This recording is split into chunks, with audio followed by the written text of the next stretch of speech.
The late 1960s, a time of peace, love, and cultural revolution. But in the heart of California, a shadow fell across the Golden State. A specter haunted the highways and byways. His name, whispered in fear, was Zodiac, the Zodiac Killer.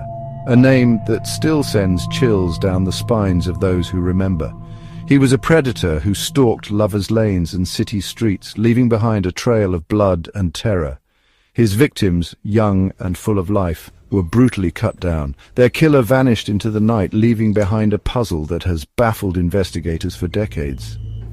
The Zodiac Killer became a symbol of the dark underbelly of the era. He was a stark reminder that even in paradise, evil could lurk. The fear he instilled was palpable, a collective shudder that ran through communities.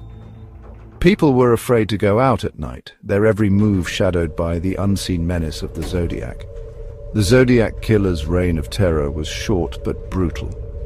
He claimed 5 victims in 1968 and 1969, but his true body count remains a mystery. Some believe he was responsible for many more deaths. He communicated with the police and the public through cryptic letters and ciphers. He taunted them with his knowledge of the crimes and threatened further violence. The Zodiac Killer was never caught, and his identity remains one of the most enduring mysteries in American history. The Zodiac's first confirmed victims were David Faraday and Betty Lou Jensen. Young lovers, they were parked on a remote road near Benicia, California, on December 20th, 1968. Their evening was shattered by gunfire. David was killed instantly. Betty Lou tried to flee but was chased down and shot in the back. 5 months later, the Zodiac struck again. On July 4th, 1969, Darlene Ferrin and Michael Mageau were parked in a lover's lane in Vallejo, California. A car pulled up alongside them. Gunshots erupted. Darlene was killed. Michael, though seriously wounded, survived the attack.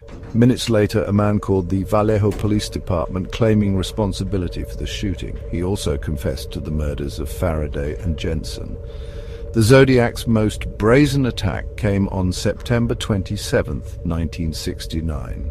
Cecilia Shepard and Brian Hartnell were picnicking at Lake Berryessa.